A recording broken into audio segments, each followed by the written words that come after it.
തനിക്കെതിരെ വോട്ട് ചെയ്ത ന്യായാധിപന്മാർ രാജ്യസ്നേഹമില്ലാത്തവരും ഭരണഘടനയുടെ കൂറില്ലാത്തവരുമാണെന്ന് ട്രംപ് ആഞ്ഞടിച്ചു.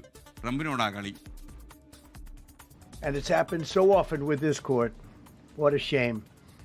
Having to do with voting in particular, when in fact they're just being fools and lapdogs for the rhinos and the radical left Democrats, and not that this should have anything at all to do with it. They're very unpatriotic and disloyal to our Constitution. Today I will sign an order to impose a 10% global tariff under Section 122 over and above our normal tariffs already being charged. And we're also initiating several Section 301 and other investigations to protect our country from unfair trading practices of other countries and companies. അതിനിടെ വ്യാപാര കരാർ ഒപ്പിടുന്നതുമായി ബന്ധപ്പെട്ട് American വ്യാപാര പ്രതിനിധി Jamieson Greer അടുത്ത മാസം ഇന്ത്യയിലെത്തും. മധു കൊട്ടാരക്കര അമേരിക്കയിൽ നിന്നും തത്സമയം ചേരുന്നു.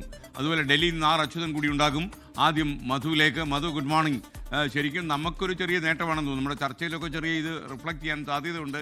പക്ഷേ ഇദ്ദേഹത്തിൻ്റെ ആളുകളൊക്കെ അമേരിക്കൻ സുപ്രീം കോടതിയിലുണ്ടല്ലോ. എന്നിട്ടും എന്താണ് ഇങ്ങനൊരു തിരിച്ചടി ഉണ്ടായത്?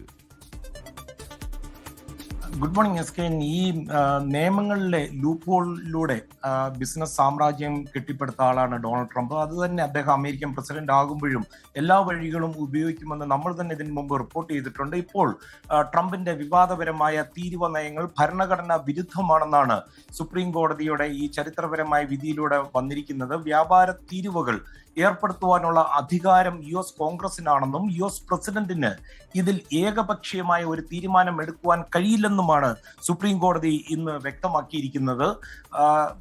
നേരത്തെ സൂചിപ്പിച്ചതുപോലെ ഈ ജഡ്ജിംഗ് പാനലിലെ 6-3 എന്ന ഭൂരിപക്ഷത്തിലാണ് കോടതി ട്രംപിന്റെ international emergency economic powers act വഴിയുള്ള ഇത്തരമൊരു നീക്കത്തെ ഇപ്പോൾ തള്ളിക്കളഞ്ഞിരിക്കുന്നത്. ഇറക്കുമതി ചെയ്യുന്ന ഉൽപ്പന്നങ്ങൾക്ക് മേൽ ഡൊണാൾഡ് ട്രംപ് ഏർപ്പെടുത്തിയ അധിക നികുതികൾക്ക് ഇനി നിയമസാധുത ഉണ്ടാകില്ല.